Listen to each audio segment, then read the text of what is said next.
Hello, everyone, and welcome. I'm sorry I stole your line already, but we are here for SHOWMEZ Season 3. We're changing up a little bit.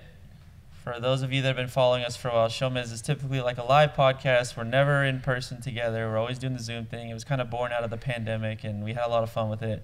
But we want to do something a little special here in 2022 for the 10-year anniversary of JomezPro.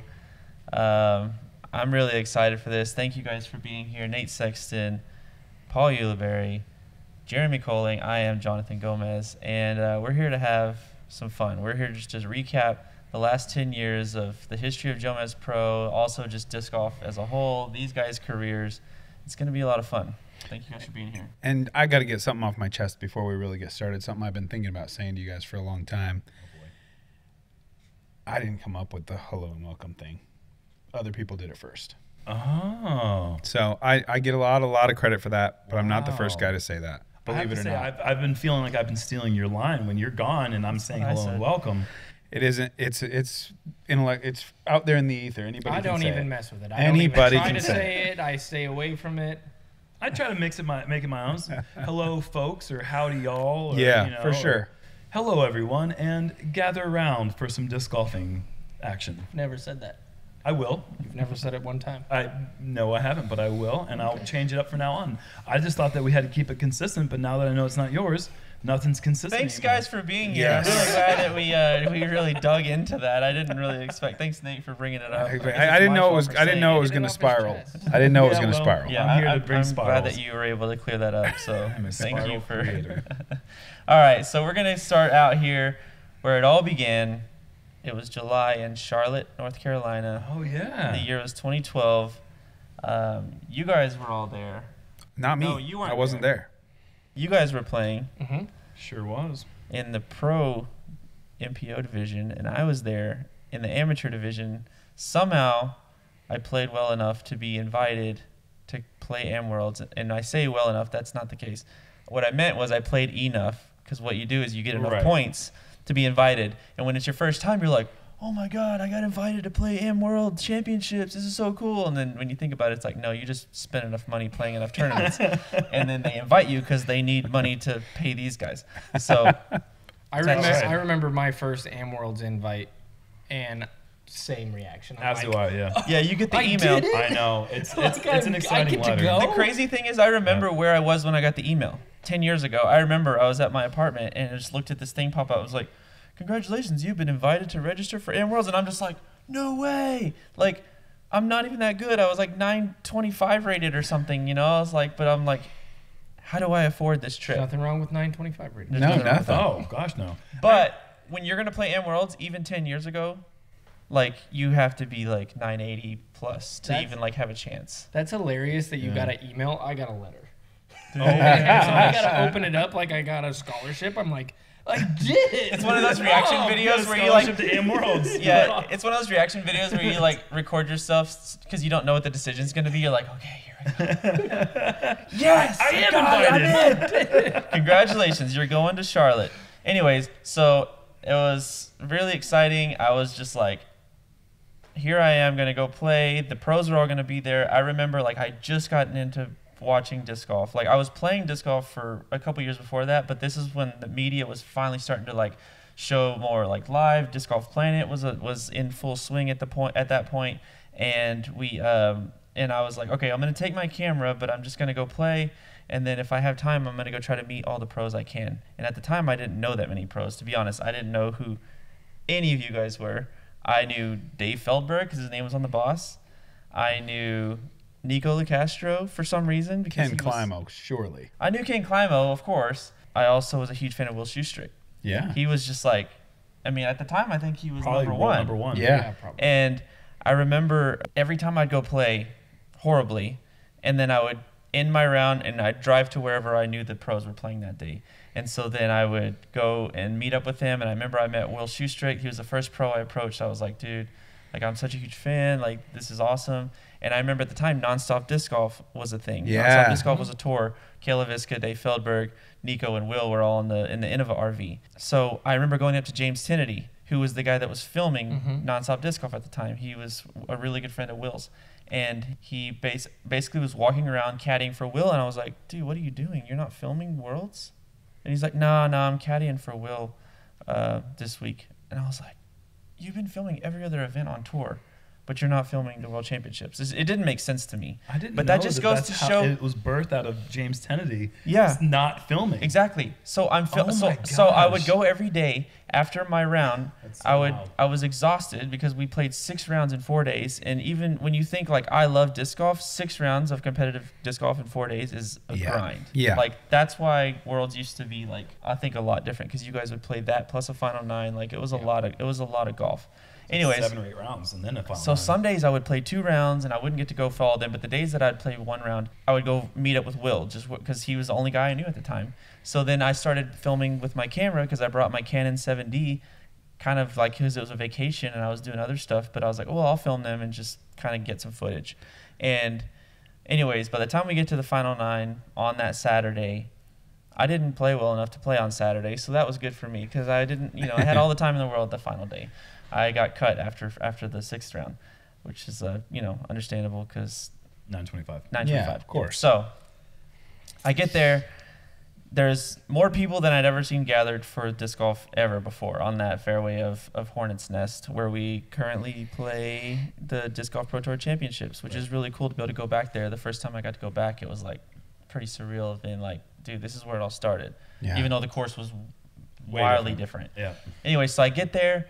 There's yellow ropes all up and down the fairways. You can see along the road. Yeah. Like the road is just lined with people. This is the first hole. MJ, I remember This just is his hometown hero. favorite He goes play. up and over the top, Yep. and everyone loses their minds. It was just so cool. So I'm there, and all these people are there. The only people inside the ropes are players and caddies. Like that's it. There's no media. And I remember, like, I guess I had been like following Will enough that week in the earlier days that people just assumed that maybe I was the guy filling in for Nonstop Disc Golf or something. I don't really know. It's so funny. There's just no checks and balances. No, Yeah, no, and like, so I don't have a security media measures badge or anything. The shot So- was actually nasty from Ricky. Yeah, that was Little pretty flick sick. Was really. So I get in there, I start rolling, and I'm just thinking, like, I'm just going to keep rolling until somebody kicks me off the course because I don't belong here. Yeah, he almost just cans that. yeah, that was Yeah. such a good shot. And so that's how we got to where I filmed the final 9 of the Pro Worlds, and it turns out that to this day it's the only record of Paul McBeth's first world title in 2012. It's pretty nuts. The reason that happened was because not to like dog on the Disc Golf Planet because they were working hard. They were filming Sarah Hokum win the world title, moments before these guys got to go. So they didn't get to come over to us until hole 6. We were putting on hole 6. That's when the live crew made it because back then they didn't really, to their credit, it was also very new, but they didn't like plan on spacing out the tee times enough to be able to like move back over and film. They had, that's just. This shot's so crazy. Oh yeah, he flips it over and it and looks like such a This is shake. what it always does. We haven't seen it so much in the Disc Golf Pro Tour. That's what happens. If you hit that road with a little bit angle, it always does. Yeah, and I remember the crowd went nuts. That was fun. So anyways, filmed the world title, single camera, like did my best. I think I missed 1 drive out of the entire final 9. I think one time I wasn't ready or something. I don't know. I was nervous. Like I was so nervous that I was even there in the first place. This is my first time ever filming a single round of disc golf. Well, the only reason I even filmed disc golf that week was because, like Jerm said, because James Kennedy, who I looked up to as like the guy filming nonstop disc golf, like single-handedly doing all of it, the whole tour, wasn't filming. And I was like, well, I'm not trying to take his place, but now that there's no one here filming, I feel like I'm not stepping on anyone's toes. And that's why I did it. We're just lucky it was like pre-smartphones because there's no way you would have even brought that camera in today. Yeah. If this was all happening now. I mean, obviously they wouldn't let some random dude on the tee pad now Imagine anyway. what James Kennedy. that's crazy. He's thinking right now. He's like, I could have been Jomez. No, I still talk to him to this day. Like he's a cool. I don't get to see him that often, but I still credit him like Wow. that's being my inspiration. Aside from like the players themselves, like me being inspired by wanting to watch them more and feeling like there was a need that could be filled. That's like where it came from. because I loved disc golf so much. I loved playing it. I loved watching it so much, and there wasn't enough of it. So I filmed this stuff. Didn't really know what the heck I was going to do with it. I was just like, all right, I'm going to throw it up on YouTube, because at the time on Jomez Productions channel was all like, I was into like GoPros. Like I was really into GoPros. So I would always buy the new GoPro and do a review video, because those actually got us a decent amount of views, because people were always like, what's the new GoPro look like? What's the footage look like? What are the specs? And that's what I would do. Wait, you already had a channel called Jomez? Jomez Productions. Because Jomez Wow. Productions was Oh like, my gosh. it was just like a thing that I had that was like commercials and Learned stuff. 2 things about Jomez today. But in my Oh, hometown, like you were making commercials for other people? locally, in my hometown of San Angelo, Texas, that's where it started. But it's like this little West Texas town that doesn't really, it's like a little bit behind as far as media is concerned. So no one wanted to pay for anything. Everything was like on trade. Can like- we see these commercials at some point? Probably not, but so the channel already existed. I was doing like GoPro review videos, and I would get like 5,000 views, and I was like, heck yeah, dude! Like people are watching this, you know? Yeah. Because when I'm filming commercials for the local TV station, like I don't know if anybody's watching it or gives a crap. Like that's all it was at that point. So I get home, I publish the video, I edit it together. I get my buddy Michael to do the famous dubstep track that is at the beginning of that. Michael Fouché, like, actually has been so integral to the success of what Jomez Productions is, because even from the beginning, when he wasn't even officially involved, it was like, hey, Mike, can you make me some music for this? Because I don't want to get copyright, like, whatever. And so that's when it's like, all right, you know, all that stuff. And it was like, dude, you made a dubstep track. Like, I don't know anybody that can do that. Like, it's crazy. That's just how he is. Yeah, exactly. Publish it to YouTube. Like, I think within a couple weeks I published it. It wasn't like this, like, I have to publish this immediately, because I didn't know what I had. Sure. Like, I was just like, I filmed disc golf. Like, that was fun. I didn't know who Paul McBeth was, but he won. Like, I didn't. I had no clue who he was. Oh my and to be gosh. fair, I don't think a lot of people did before Yeah, he won. sure. Yeah. He was the up and coming player that we thought might break out in like 2013 or 2014, but when he won Worlds, it was like, okay, Yeah. we need to watch out. This guy's going to be something for a long time. So I publish it to YouTube. I start getting views. It starts getting a little traction. I'm getting more views on this video than anything I'd ever published before. And I'm like, okay, this is pretty cool. Like, people actually like watching disc golf. Like, they're just like me. But I still had a full-time job. I still didn't really put anything else into it. Like, the only reason I even went there and paid for that trip was because I was there playing Am Worlds. I had no money to put into this. So fast forward to the next spring, 2013 Texas States. I go to, I believe it was Manor, Texas or something, or East, whatever that course was called. Uli was there. Jerm was there. I show up for the final round. Come here, bud. Let's pull up some 2013 Paul Ulibarri Texas Wow. States. It wouldn't be Showmez. Somebody Yeah, give this guy a it shot. wouldn't be Showmez if because we he weren't. throws a lot of them.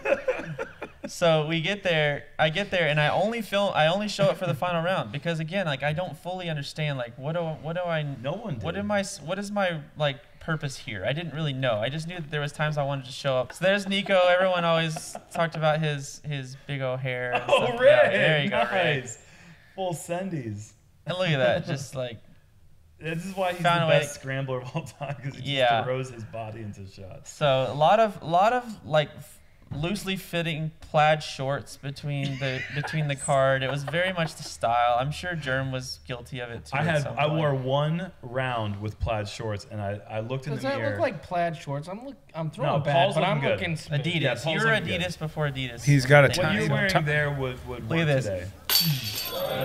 Paul's got a timeless style. You got it. Yeah. So I show up for the final round. Same thing. No one's there filming. Like, I'm just like, okay, cool. Like, I recognize some of these guys now. I believe this year, Uli had gone to Oh, this is so cool. San Angelo, Texas, to play the Crush on the Concho. Uli was one of the first like touring pros to ever come to our town, and he shows up. I'm pretty sure you just dominated the field, so I'd already kind of known who Uli was at this point, because I think it was right before that weekend. Yep. It was around the same time, so they had just gotten on Prodigy. You were on Prodigy. Jerm was on Prodigy. You know, Prodigy, that whole shift was like right at the beginning of late 2012, early 2013. We got discs for the first time at that tournament in boxes to where we were able to like actually practice. We got our M4s and our mid-ranges. M2s. I feel like there's 100 towns in the United States where somebody's going, well, Uli was kind of the first touring pro to swing through these parts. Yeah, no kidding. I mean, and people, all the small towns, all the here's little the thing honey about pots. Here's the thing about that. People remember that and they appreciate it more than you know. Like, they think like, this guy thinks that this town is at least good enough to even come to for a couple days. Sure. The prize pool's not that great. But like we'll be very like most of those places are famous for their hospitality because they appreciate it so much. You never pay for anything while you're in town. You're never gonna pay for a beer. You're not gonna pay for a meal. That's right. You're not gonna pay for a place to stay because they appreciate you being there and they want to at least make it like a good enough experience that you might come back again. 2013, that was Ricky's first Texas States victory, and we just that was another time where like I filmed around, I published around, still didn't quite know what to do with it. I threw it on the internet. You can see this intro that Mike made. Like, what the heck, man? I know. This is like, dope. Who is this? Dude, Mike was 3D rendering each hole. He was in post. Like, this is a little bit before that, but look at this. Every blade of grass in the basket. That's insane. And it's just like, I called it the top card because like I thought that was going to be like the name of, this is all just like very like, just trying out these different concepts. Look at this, like man. The earring. The earring, the shorts. Look at the plaid shorts. So. Plaid with stripes. And this makes a lot of sense that Paul McBeth is 10 down and he tees off first. And Ricky Wysocki is... Oh, wait, maybe this clip just started late. Uli's 10 down. Yeah, sometimes they go... I don't understand the reverse order. Maybe it was an order of birth date. They might have done birth date back then. But anyways, this was a good time. Oh, that old form. I remember something to remember before we move on from this tournament is for anyone out there that has aspires to film disc golf and kind of wants to get into filming disc golf, because I definitely think that there's always a need for more media people in disc golf because there's so many tournaments now. Things are always happening. Always remember to be prepared and bring yourself some water, because I remember this day. It wasn't like blade. Yeah, look at this. So Ricky is in the lead and he tees off last. He's up by 12 strokes. He's up by 12 strokes and they make him tee off last. I don't understand that. This was when he had the 1100 rated round? Yeah, the first round. Oh my gosh. And this course was pretty... Wait, no, that was a different one. This is East Maynard. Yeah, because that was when Ricky... Well, Paul shot like a 60 or something like that. And like a 61 and like came into the clubhouse thinking like, I just shot the hot round. There's no way. The wind was insane. And Paul, you're thinking like, I've got at least a 3 or 4 stroke lead easily. It's. And then Ricky came in and beat him by 6. No, it was literally back then.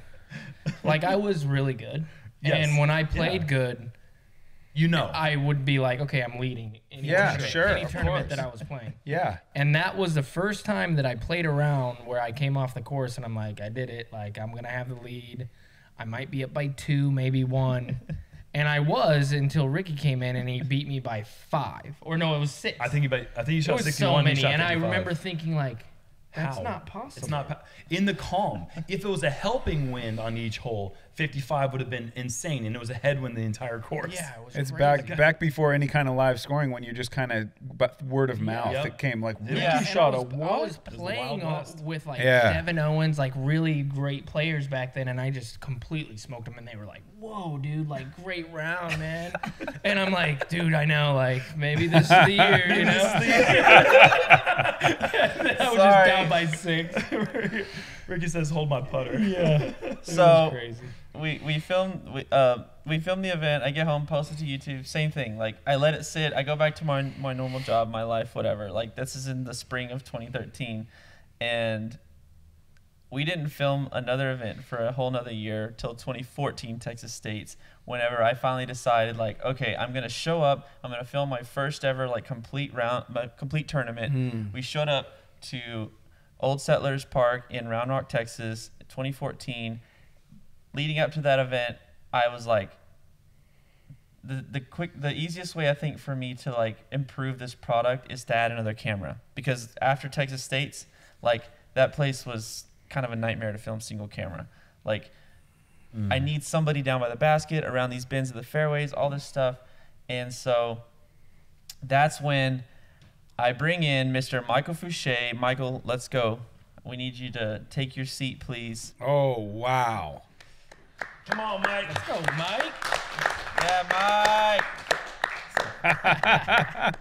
Hello. So I hit up Mike because Mike had already been involved with playing some, like, composing original music for me, doing the whole 3D stuff, like all kinds of cool stuff. And I remember I came up to him, I said, like, all right, if we're gonna do this, like, I need another camera. Are you interested in this, like, job? And he's just like, I know how to work a camera, but I don't know anything about disc golf.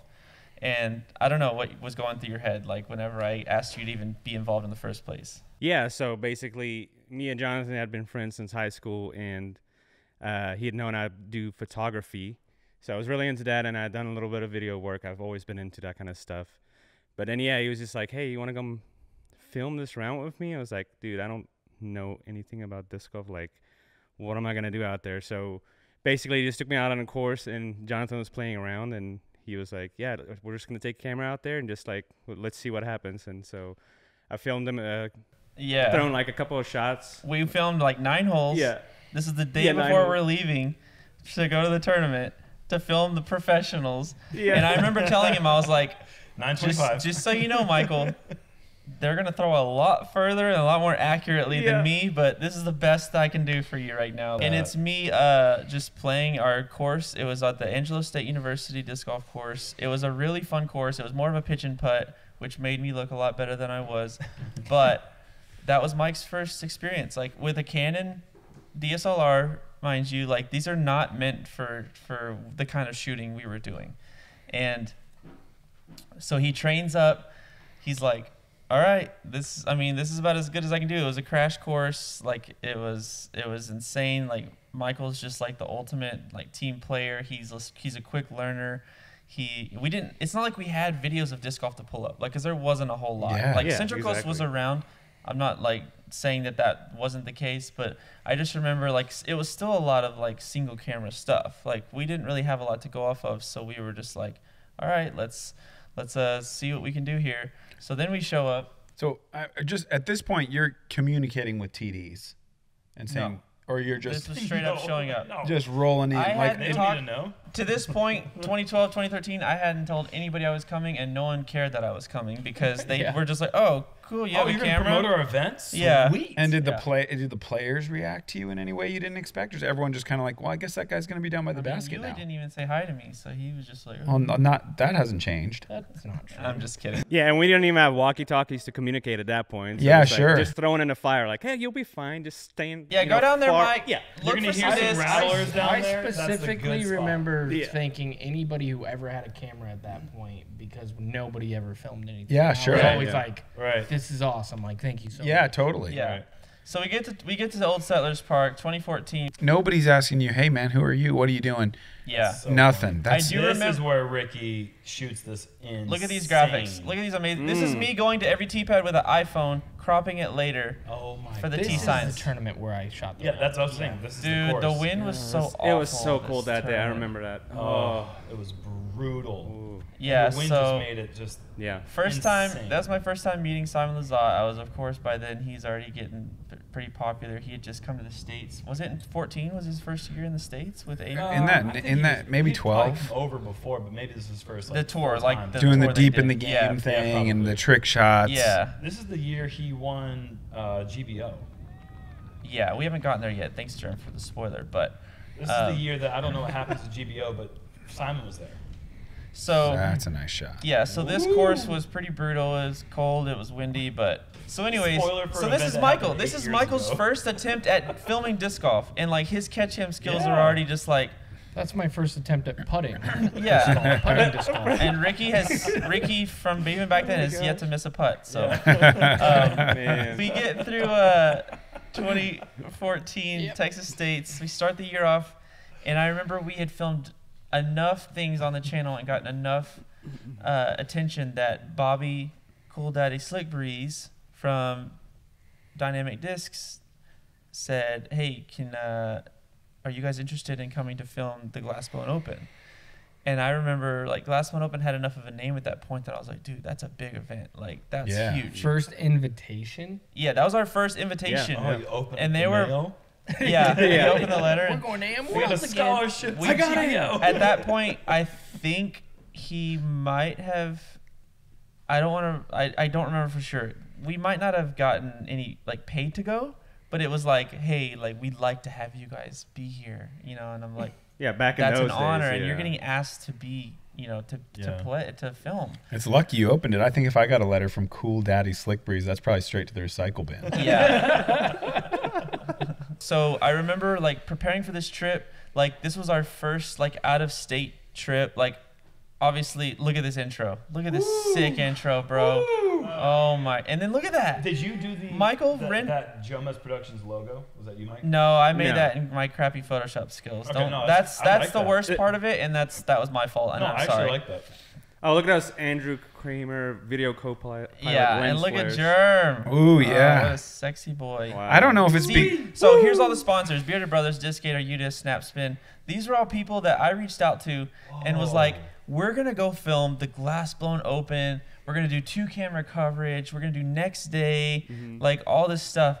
And I remember, oh, it wasn't next day. I'm sorry. We had to. We weren't that Next fast. week or Next something. week coverage. It was Yeah. still Yeah. fast enough for 2014. I didn't know that UDisc was around in 2014. Dude, they started in 2012 with us. They started at the same time as us. I didn't realize That's that. crazy. Crazy. Yeah, Matt Krieger and Josh.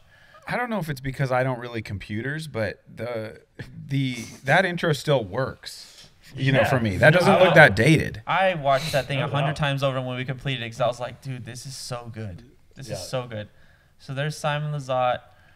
We're not going to play the audio Oh, because that's we'd a get shame. copyright struck, Yeah. but that's that's a Paramore. shame. I remember he chose Paramore. I'll never forget it because, you know, the German kids love Paramore, I guess. That was such a sick drive. Yeah, and It's a this, shame see, you're not I playing missed the this audio whole. for I this. missed this Yeah. whole. Yeah, this is Jerm. We're just gonna do the noise for it. It's. He plays Careless Whisper because At Michael I'm gonna Mariano's take house. credit for this. This Yep. is the first time Jerm came to San Angelo, Texas to play Crush on the Con show. Jerm, they had gone for a practice round, and before they left, this is what's happening right now. Jerm forgets that he chose the song. And he's like, oh crap. But then he's still just like such a good shot for a guy that just stutter step laughed in the first attempt. McBeth plays I think it's a rap song with cursing in Something. it. I remember that I had to that was our first time I had to censor a video because they played McBeth's song that like straight up was just cursing in front of all these children. And then Ricky plays Probably the same Eminem. exact song. No, I think Ricky plays Eminem. If Yeah. I'm not mistaken. But yeah, the plaid shorts are still in very high fashion. I would not have Loose agreed fitting with plaid that. shorts is the way to go for look at how long those are. Love you, Ricky. No, it was very much a Ricky and Paul thing for a while. So yeah, so this is a Michael's second tournament ever filming catch cam. Just Are you talking about disc golf, Jerm? Because that's still kind of a Ricky and Paul thing, even now. The plaid? No, I thought you were just saying it was a Ricky and Paul thing for a while. I was just saying it kind of still is. disc golf is a Ricky Disc golf in Paul general. Oh no, I meant the plaid. Yeah, I know. It was actually a joke. Right Two-parter, over two-parter. your. It was a right joke over I your was head. doing. All right, I gotta ask That's a good, I question like to Mike real quick. At this point, for these events, what are you thinking about disc golf? I mean, at this point, I've been playing with Jonathan at rounds at our college, basically, which used to be one of my favorite little pitch and putts. That place was just so awesome until they reorganized it. But at this point, yeah, what was that? My second, yeah. At that point, I was after the first round I had ever filmed. I'd felt pretty confident. For me, being catch cam though, back in those days, it was just. I didn't walk the course. I didn't know to like prepare ahead of time. Like I should walk the course so I can get to know it. Now it's just like out there like, oh, I'll figure it out, or like I'll see where the card in front of me is walking, and then I would just follow them. Like I had no preparation. That was our thing. I would go, Yeah. Michael, see that guy? Yeah. His name is Jeremy Koling. You don't know who he is. Yeah. He's wearing that like orange shirt. Follow him. Exactly. Yep. Like, you know, it was like that. It was Yeah. like by this time I knew who everyone was, but Michael didn't for good reason. He just had no clue. And so I was always like, follow that guy.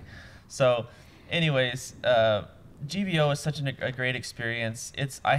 We have not missed that event since we started. It's our longest running like coverage event next to Texas State's, but I think we had skipped a couple Texas States. So it's but yeah, GBO is always going to hold a very dear place in my Still heart one of my because favorites these yet guys to are this day. amazing. They've turned Emporia into a disc golf destination city. It doesn't have that many people. I don't know the population.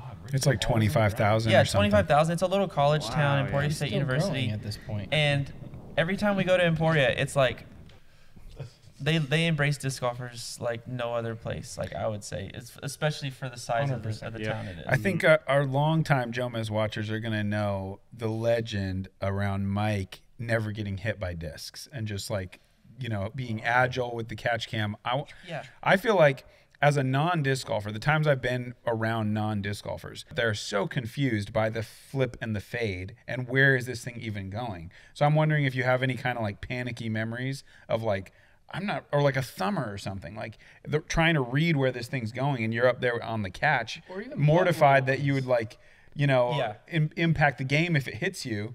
Like, do you remember some times where before you even really knew when it was going to break or hyzer or skip, that you're just kind of like, I might need to just throw the camera on the ground and... Yeah, so the first 1 or 2 tournaments I ever played, I was obviously standing way too close.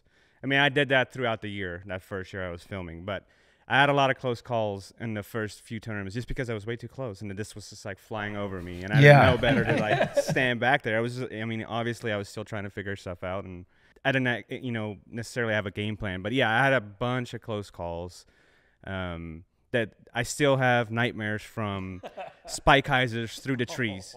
That's the only thing you can't dodge them. You can't see them until the last split second. So like I wake up in cold sweats, just I didn't even start doing commentary until 2017, and at that time, I remember like some of the things I was always talking about was like these shots coming right by the camera. And Mike just never being hit. This has been... It was so good. And I think as players, I think all three of us will admit to times when in the cameraman era where you're like, if I just frozen rope it right at that guy, this is going to be a pretty good shot. He's standing right Like- by the basket. Like I will definitely use a cameraman as like an aim point. And I'm like, if I just kind of zap it at him, that's going to be perfect. So we only filmed those 2 events that year, but everything just continues to like go like really well. Like every time we show up, like as long as we're showing up and doing our best, like people are responding well to it. And we get to the 2015 season and me and Mike are like, dude, that went really well. Let's just like see what we can do. So at this point we both still have full-time jobs. Michael's working at Best Buy. He's like, Best to Buy. this day, I would bet that he's maybe one of the best Geek Squad agents that the corporation's ever had. The guy was like well overqualified to work there. I'm sorry to anyone that works at the Geek Squad, but that's just Michael Fouché for you. And we, I was working in truck parts at Bruckner Truck Sales in Selling brush Texas. guards. Brush guards and air filters and all that good stuff. And so we were like, I was like, Mike, like there's so many events that are happening every year. Like, I think we should try to like start traveling out of state to some of these because not that many come through Texas, and I really think we should do this. So he was like, all right, let's do it. Like, we're both taking off way more time than we're supposed to at work. Trying not to get fired, but we went for it. 2015, we filmed 1 event in 2013, 1 event in 2012, 2 in 2014, and we committed to 10 events in 2015. Dude, that's like, we just crazy. went for Wow. it. And you know what? I remember, and I'll give credit, there was a blog called All Things Disc Golf, and he would always write up articles about events and stuff. And I remember in 2014, at the end of the season, he wrote an article about us that said, like, here's the disc golf channels to look out for. These guys are doing great. And it was us and Central Coast and all these people. But I remember at the end of ours, he talked about how good the production value was and how different it felt like compared to other people. And he said, Jomez, if you're reading this, I hope you find a way to start filming more disc golf.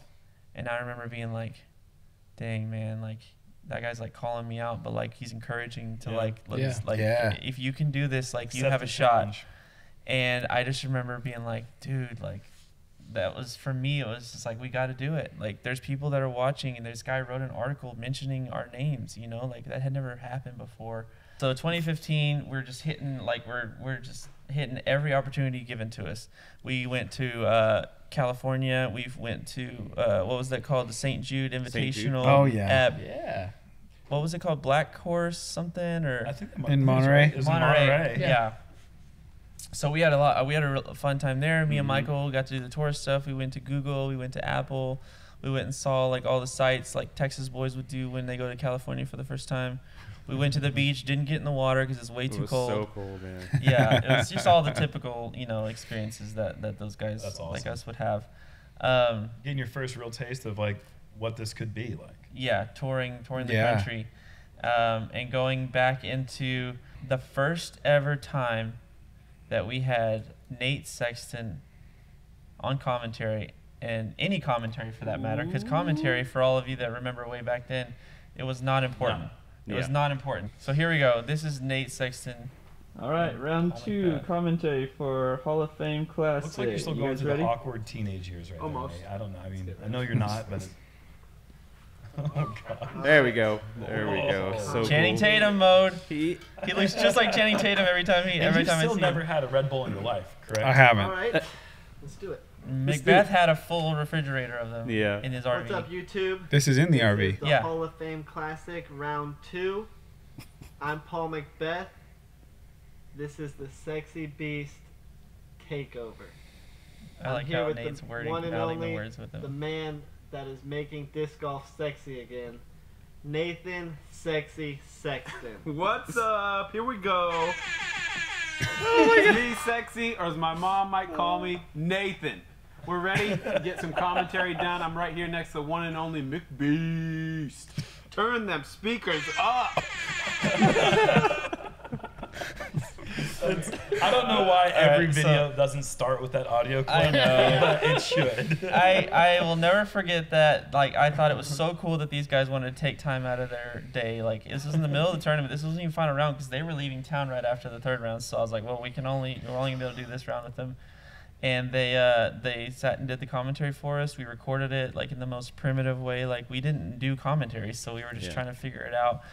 It was awesome. The Hall of Fame Classic was just such a fun event. Like, they were coming up with like all these names for the players. I remember you guys were really getting on it with Dave Feldberg. You kept coming up Desert Dog, Diamond Dave oh Feldberg. like, Diamondback Dave. Like all this stuff, and it was so funny, man. Like, and I remember like I just loved it, and I was like, we have to find a way to do more commentary because like this was so much fun. So Sexton, I know you had done commentary before with Central Coast, I think, at this point. Yeah. So the guy's a natural. Like, their commentary was like not really that big a deal in post production. Like, if there was a live event like Disc Golf Planet or something, then they would of course do commentary. But the post production, like us, and of course Ian was always doing commentary. I'm like, he was so good at it. He still is. Yeah. But like me and McFly were like the ones that were like putting out more content, but no commentary. And was Terry doing commentary yet? Or was he just filming kind of like in the same way that you and Marty were doing it? I can't speak to that for sure. I don't remember commentary. But Terry's been doing it for a long time as well. It's just like, yeah, Terry's definitely an OG and all this. The guy hustles. But it was so still hard. like the Wild West. It was like we were just showing up wherever, whenever you could. Yeah. If you showed up, you had a chance at making it in the disc golf media game. Whenever I see that clip and just looking back over all the years, I'm just so thankful that meeting you guys, and I felt comfortable enough, and everyone was just kind of so relaxed that I could be myself and make it kind of goofy. And looking back, I just feel like how that potentially shaped the tone of what disc golf commentary has become makes me love this job, like in a way that I don't think I would if we were like buttoned up and we're like, yeah, we do sports commentary, and it could have gone that way, right? Absolutely. Like it could have been that, and it could have been another thing. And I'm just so thankful that like in those moments, and I'm not trying to like toot my own horn, but like just to say that it was like it was able to develop in that way, and that's obviously echoes through everything we do now with the goofiness that we bring to what we will all tell you is a very, very serious game. Yep. When it's happening, when you're watching you win, and when you're competing, like there are no jokes going on really. And when we're watching, or when we're lucky enough to be there in the hunt, like Jerm was here at the Texas States, you know, I think, but then in the post-produce, we get this incredible freedom to kind of riff and keep it light. And I think it's different than what I've seen in other sports. I think that one of the things that allows us to do that is that because we are in it, we're competing in the event, sometimes we're a factor in the event, we understand the ridiculousness of a scenario in a way that other people need us to shed that light. I mean, maybe they might know it, but we are living those same emotions. Right. Sure. And our way of relating to it allows us to kind of point fun or make fun of the scenario, because we're not making fun of them. We understand it too. We feel it. Yes. You know, so it gives us some freedom to. But just think about them on their channel letting me clink the Red Bulls and do the DJ horn and do that. And I like just let Jerm do that last week. yeah. But I like directed that whole thing as just like a total amateur just goof off. Yeah. And going, well, what if we got a bunch of Red Bulls? And what if hey, Paul, let's put on backwards hats and glasses inside at night.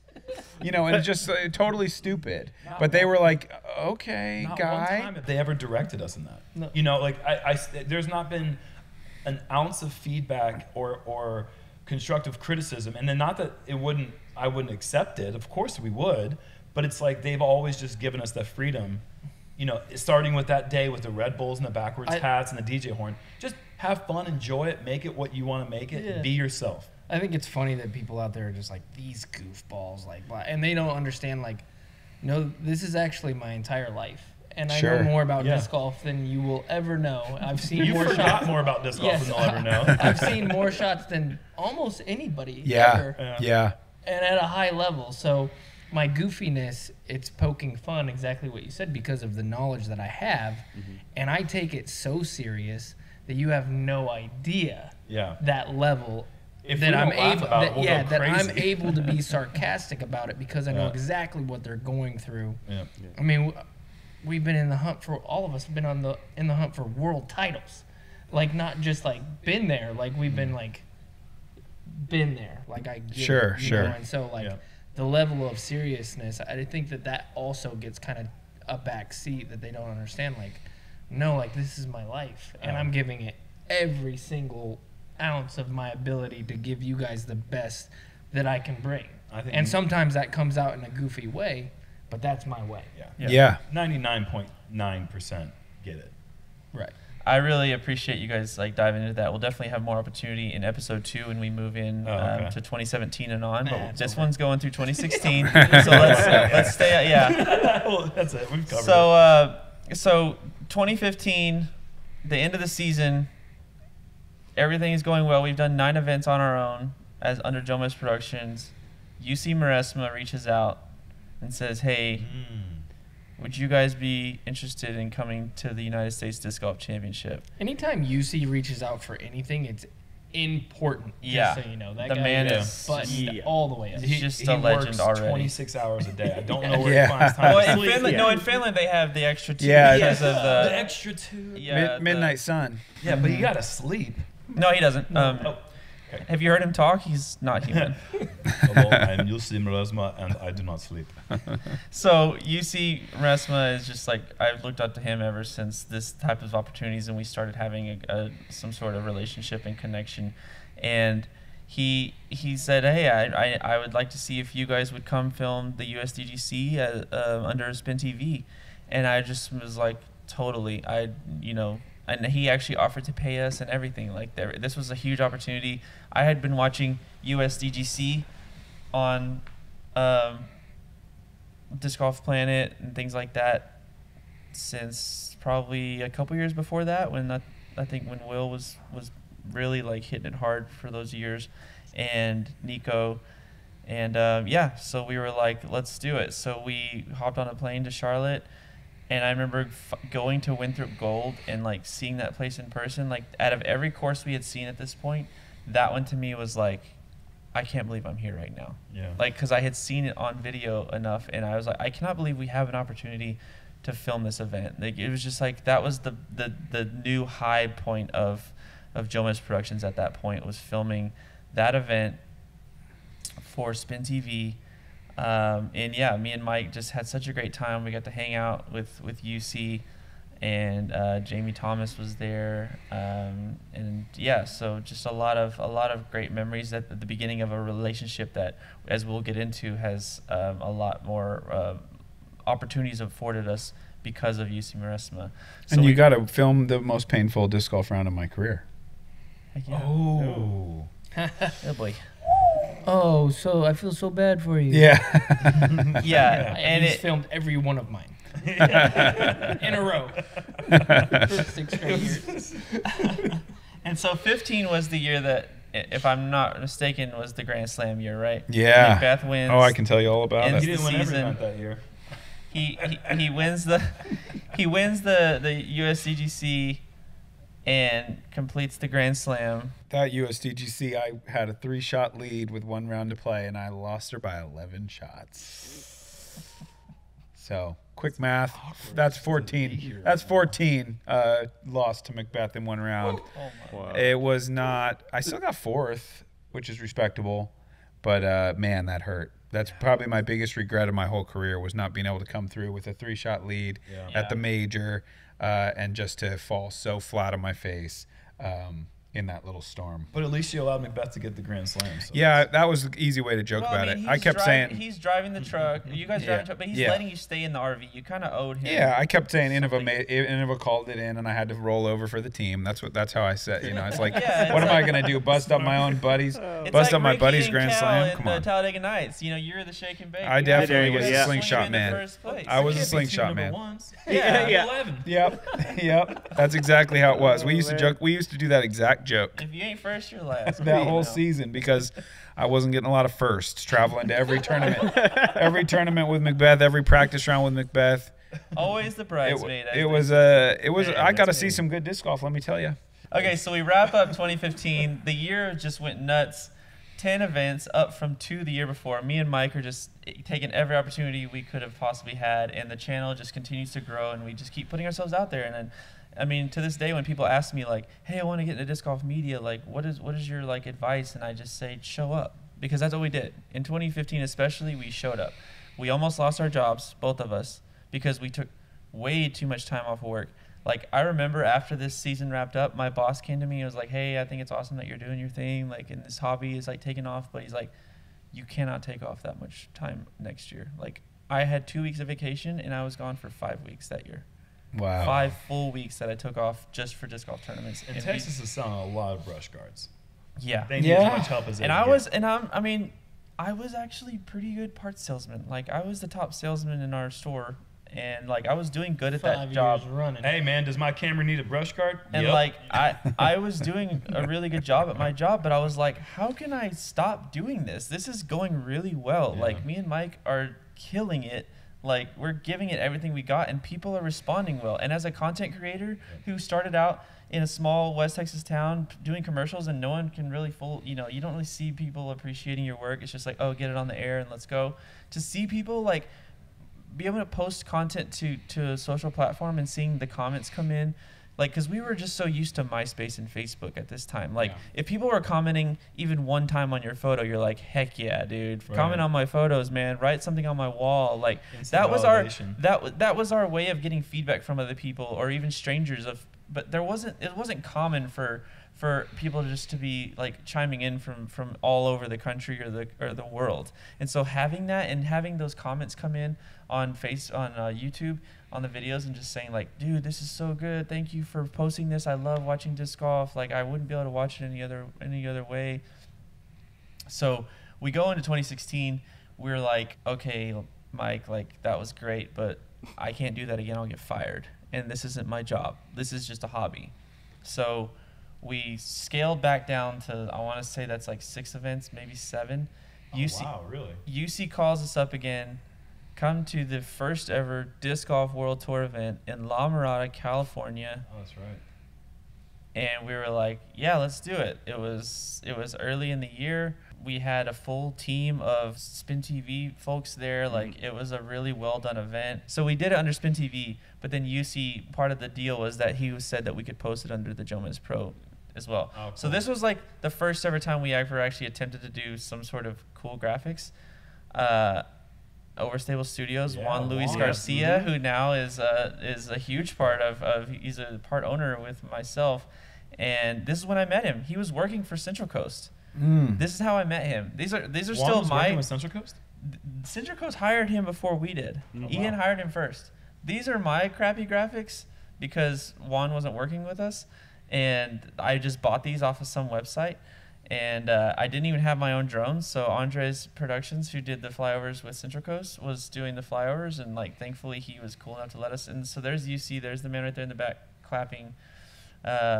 So yeah, this was a really fun event. It was the first ever Disc Golf World Tour event. We didn't really know what the Disc Golf World Tour could be. Yeah, like it was all brand new. It was really exciting. I remember 3 tours. I remember it was this big reveal that he had at the 2015 USDGC like award ceremony or the opening ceremonies. I'm saying. So this is when we're getting dumped on. And this isn't even the worst of it. This is actually when it started to die down a little bit. It was like straight up downpour. Like there's Michael. Look, he's like hating his life. He's like, I can't believe I'm not having a good time. This is right such there. a beautiful hole. Like one of the coolest. Look at that tree. greens Look at the ever. tree. Like It's out of a movie. It's like. Look at Michael. He's just like, when is this time? He's not even filming right there. He's just like, I hate my life. I think I'm just trying to keep the camera dry under that tree at this point so it doesn't break. Look at it. Yeah. All right, it's definitely not dying down right now. It's ripping. Okay. Oh, Look man. at us. Oh, it was awful. And no. we had the most little, So bad. we had the most little primitive plastic bags that we could find. I had an Innova bag, like one of the little Innova bags that you get in your player pack. That's what somebody gave me, and like, anyways, that was quite an experience. But it was such a cool way to start the year. Yeah. UC called us back to do another event, and we just basically like kept this relationship going with them to say, like, we're here for you guys for these big events. The World Tour was like a really exciting thing that was new in disc golf, and we were like, anytime he was going to call us up, we were going to do it. So we move on to 2016 Texas States, and this was the very first time that Michael and I had ever attempted to do next day coverage. I remember we were staying in like a little crappy Motel 6, and the internet's probably not great. And yeah, you guys were at the Beast? Yeah, 2016 Texas States. Oh wow! I remember watching this. Yeah, so we had a lot of fun there. This was the last event that Michael and I ever did as a two-man operation. Because right after this is when I told Jerry that I wanted him to come join us and be a camera guy, and I did the same thing with Jerry. But this was still our first time ever doing next day coverage. We just busted our butts and got it done. Yeah. And yeah, it was a lot of fun. And these are just no commentary, just sounds of nature. Correct. Yeah, Yep. just the good old nature sounds, and the scores don't make any sense because I put the stroke count, and yeah, like I didn't know what I was doing, guys. Like this is my first time ever flying a drone on a course. Like I'd never flown a drone for coverage before, and this was the first time ever.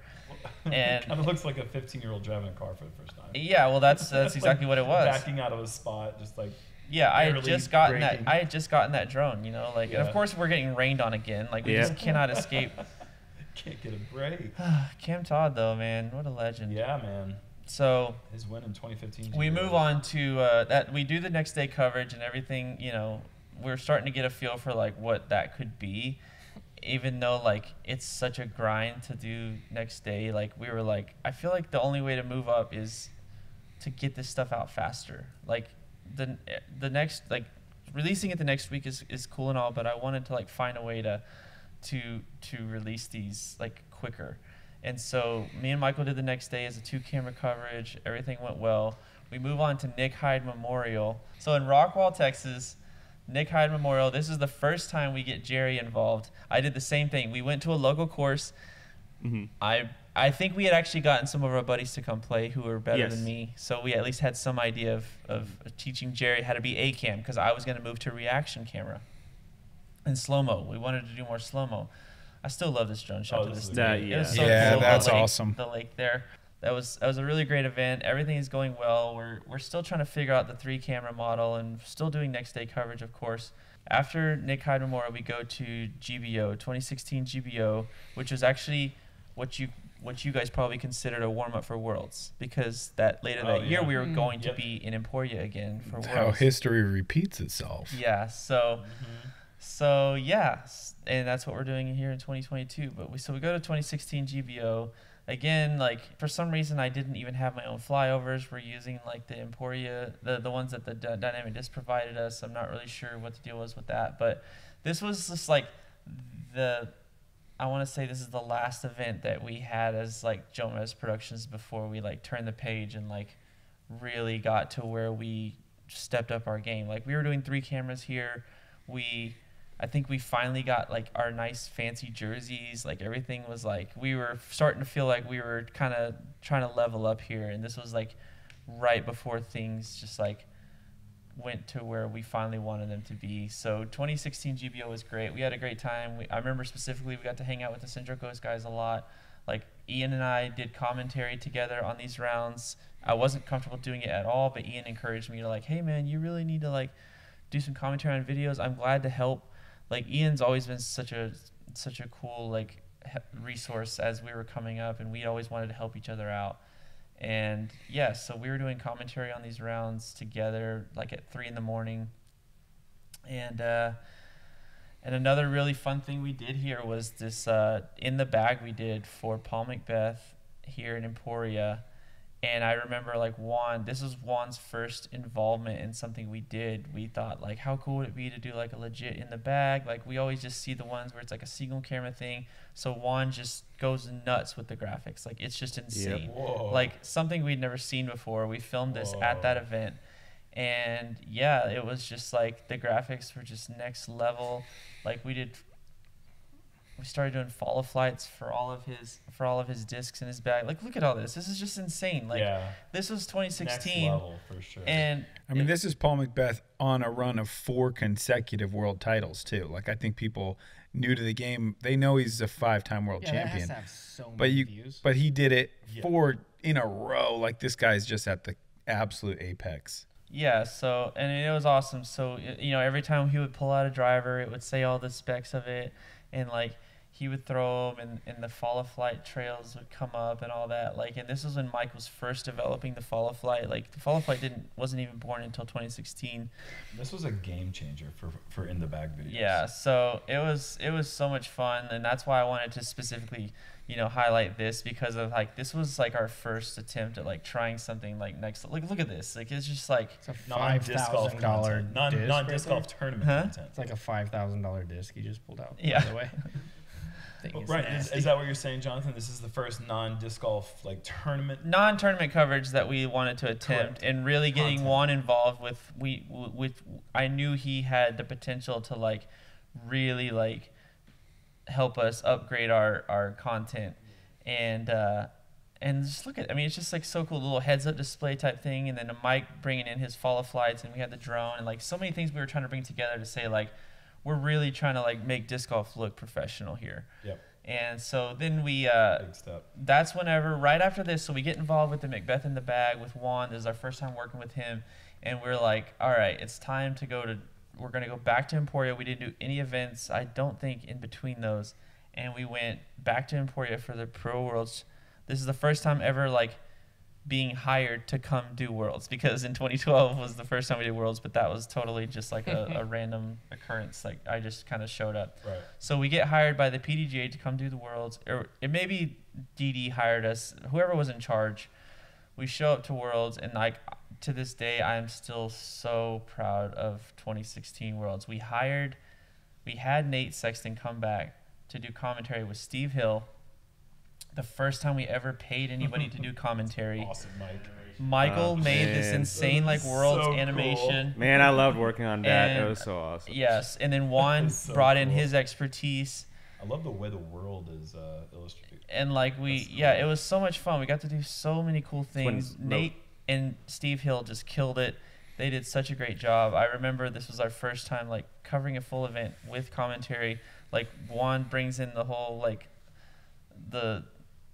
for some reason we're still doing stroke counts. I'm not really sure why. I can't really explain that part of it, but maybe in my head I was, and then we were doing these like pre-round interviews. Like like this is stuff that we had never even attempted. Like this was our chance to like really try to level up and just show people like what disc golf coverage could be. Yeah. Because there's people before us that did some amazing work too, but this was like we were all in. We had like 6 people out there, which was like so rare. And of course, Nate, I remember this specifically during that interview when he says, I'm going to throw it back to Nate in the booth or something like that. Yeah. Or I'm going to throw it back to my favorite commentator right here. Today. Thanks. All right, let me throw it back to my favorite announcer, Nate in the booth. I'm going to throw it back to my favorite commentator. Oh, man. And he's wow, like, that actually means a lot to me. That. Thanks. So Nate, the joke obviously was Nate was talking to himself, but it was really funny. Really funny. This was the beginning of intentionally misidentifying trees, too. Was it? You and Steve Hill started that? I think I did that here. Wow. Oh, I thought okay. you and All Justin right. started I thought that was that. our little bit. Ooh, I think I did it. I think I did it here, but I could be wrong. Oh, wow. So yeah, so this was a whole lot of fun. We had Worlds was just unforgettable for me. Like I remember having you guys in there, and I was so proud of like the work you guys were doing. The fact that we were able to pay you guys to like be commentators for us, like so many like awesome memories from that time. And it's just amazing how fast it all has changed in that, you know, for a while I was doing commentary and I never even really thought about getting paid. I don't think. It was just like, oh, this will be fun. Sweet. This is cool. And then I remember you guys offering to pay me for this one and going like, oh my goodness. Like I already won this week. Yeah. Like I'm good. And it's not like it was that much money. But I just remember thinking like, no way, really? Like that's where this is going, you know? And then now that seems silly. Like looking back from where I sit now, it's like it just keeps going. Yeah. So we get through Worlds. It was so much fun. We just, that was the first time that I thought like we'll never be able to go backwards from here. I can never not have Juan coming in doing graphics, Michael doing, you know, sound design and 3D stuff, which he's already been doing, but just finally putting it all together. And like the 2 cameras, and then the third, like the slow-mo camera, like I had the FS7, and like Ricky, of course, coming in and tapping in his putt, and even going to the slow-mo camera for something like that. That for us was just like such a big thing. We did not have anything like that before, and like even just having that element mixed with the professional commentary, the professional music and graphics, it was just like, I was just so proud of this, and I still am to this day. I can still go back and watch this and enjoy like this production because of what it meant for JomezPro to really be able to step that up. Like Ricky's kind of changed his hat style, but just seeing that right there, the very next day, I remember going on Instagram and being like, "Hey everybody, let's wear them high and tight for the new world champ," and cinching my hat way up and putting it way up here because that's just how Ricky always did it back then. Oh my gosh. That was the beginning of you guys really stepping it up, because I feel like one of the things that's been consistent since then is that Worlds is such a big undertaking for you guys. You bring so much staff. You guys are just, I've never seen so many people working so hard than the Jomez crew at the World Championships. And it's like at GBO, it means a lot to you guys, but Worlds also. And I think obviously it started there in 2016 and it's just stayed consistent. It's kind of where you want to raise the bar every time. It's like, how are we gonna do it bigger? How are we gonna do it bigger? Yeah, so I mean that was just like a good way to wrap up the year. We still did some other stuff in 2016. I think we went to USCGC and stuff, but I think this is like a good place to kind of like end here because of like what it meant for wrapping up that what I would call like the first phase and the first episode of SHOWMEZ, where it's like this is from 2012 to 2016 and ending on such a high note at Worlds, like getting the crew together to where like eventually these people would have such a larger role, like Nate and Juan, and then getting into like the potential for where it was going to go after this. It was just like, so it's just so awesome to be able to go back and live through all this again. I know you guys didn't have like as much involvement in this first episode, but I promised everyone that gets sick of hearing me talk, the episode 2 coming after this is gonna, this was more of like JomezPro existing like independently of the guys as you know them now and a lot of the crew that's in here now. But this was just kind of the first step in kind of catching people up to speed on where JomezPro has come from. I mean, I learned like I said, I learned a lot today about this stuff, and I thought I knew the backstory pretty well, but those are like, I didn't know that this company could have been called Jamity instead of Jomez. You know, this could have been a James Kennedy thing if he was just filming then. I was a little confused. Yeah, Jamity. Yeah, James Kennedy. Jamity Pro. Jamity Pro for sure. I didn't realize that You filmed commercials. Yeah, the commercial thing was Jomez Pro existed before. 5,000 views? That's a lot. Wow. Yeah, I remember following Jonathan around. Like we would do like a commercial for like Grip or whatever. Just remember I had like the roaming cam, like the steady cam, but yeah, those were good old days. So sort of. Yeah. I mean, it's the foundational stuff is important, and I think that at a certain point, like people are gonna look back on this and you know, years to come and think like, man, like it's so cool how this is such a natural route, because what you have done and what your vision was at this early time, you went from obviously the no paid commentary, just showing up and doing this thing for free, but where this channel has developed into now, the up and coming media crews have the foundation that you set as like, okay, this is the baseline. I have to bring at least this stuff from the very get-go. And it's like, you know, they had you to look at, and like you were using Marty's coverage and Terry's coverage. That was the base there, but it was very simple, very rudimentary, if that's the right word. But now is it? Yeah, he nailed that. Confirm. Yeah, fact checkers. Yeah, sweet. But you know, it's cool to know that like this, you know, it wasn't like you had any production. Well, I guess a little bit of commercial stuff. Yeah, but not in the sense that where we ended up finding our stride was a completely different product. Yeah, like commercials are its own thing, and yeah, it's been so much fun to like relive this, and I definitely want to make sure to give props to all the people that came up with us, with like Central Coast and Ian and Marty McFly and McFly So High and Spin TV, just giving those opportunities to us, and Terry Miller, just all these people, Disc Golf Planet, like just it was the landscape was so much different, even in 2016. Like it was 6 years ago. It was just crazy. And so it's so much fun to see how far disc golf has come as a sport, from the media landscape, from the players and the opportunities that you guys have and the brands that you're able to build. It's just like, I'm excited to get into 2017 because that's when really started going, getting pretty crazy and started picking up. But it was cool to go through like the kind of early stages of everything. Yeah, it's awesome to look back on kind of the early years. It was a small club, you know, they're pretty much letting anybody do commentary these days. Hey, and if you have a dream of doing, you know, production, all you got to do is grab a camera, take a flight, and film the World Championships. I'm sure they'll let you. Yeah, there's no issue, right? Just act like you belong, and yeah, nobody will say anything. Oh boy. As we get ready to wrap up, can you reach those discs? Yeah. You got a wingspan? Yeah, man. All right, so we got some special stuff. These are actually the originals. These original discs are of the first runs of all these discs that we had up through 2016, and we're going to be re-releasing these all in a special 10-year anniversary stamp. It'll have like a little extra little. I want it. You know, they won't be these exact runs, but they're going to be re-releasing the stamps for the first time. This one is the one we so affectionately called the Tron stamp. I designed this in Photoshop very poorly, and it just kind of worked out. This was back when I was in charge of designing stuff, and thank God that's not the case anymore. So yeah, this is actually a DX Thunderbird. Innova was like, hey, we have DX Thunderbirds.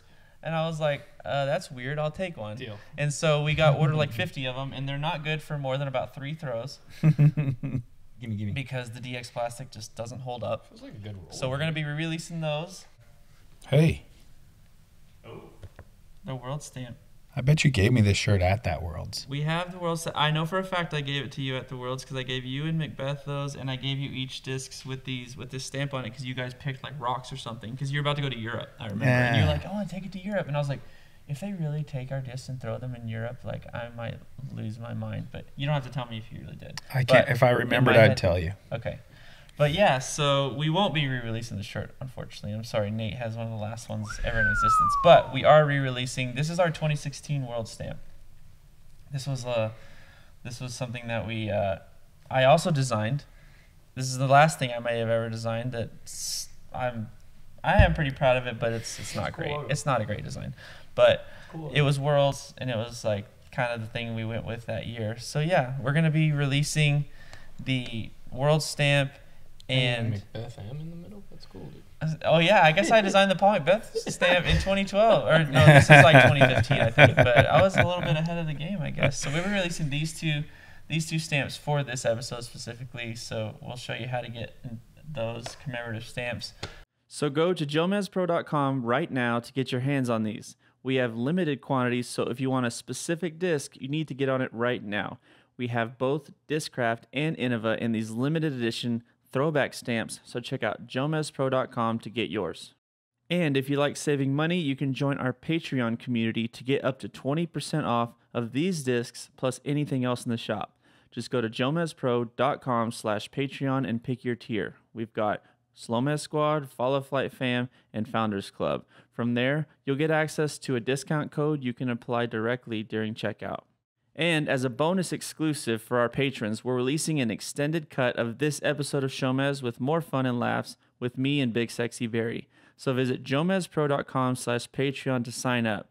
But I suggest getting right on it because we anticipate these discs selling quickly with the limited stock we have at JomezPro.com. I guess that's it for now. I'm just glad to have you guys all here. This has been a fun first episode of SHOWMEZ. I know we changed up the format a little bit, but hopefully you all enjoyed this, and we look forward to bringing you episode 2 very shortly. Let us know what you think of the new format. Thank you to Nate, Uli, and Jerm for joining me, and Michael for coming in and giving us his perspective. Oh boy, couldn't be here without Mike for sure. He's been my ride or die since day one, as most people know. FollowFlight Mike is just very, very important to the success of this company. He's the glue man. Yeah. He's the glue man. Keeps this whole operation together. Yeah, man. That's why we call him Crazy FollowFlight Mike. Crazy glue. Yeah. Crazy glue FollowFlight Mike. Gorilla Mike. I've always called him Gorilla Mike. Yeah. When he's an old man, we'll call him Elmer. Whenever we do commentary, in order to do a mic check, this is what he has to hear every time. Hey, Mikey! Hey, Mikey! Hey. All right. Thank you guys for joining us. We really appreciate everyone joining us for this first episode of SHOWMEZ. We'll see you for episode 2 very shortly for the next phase of JomezPro as we look back on our 10-year history. It's going to be wild. Thank you.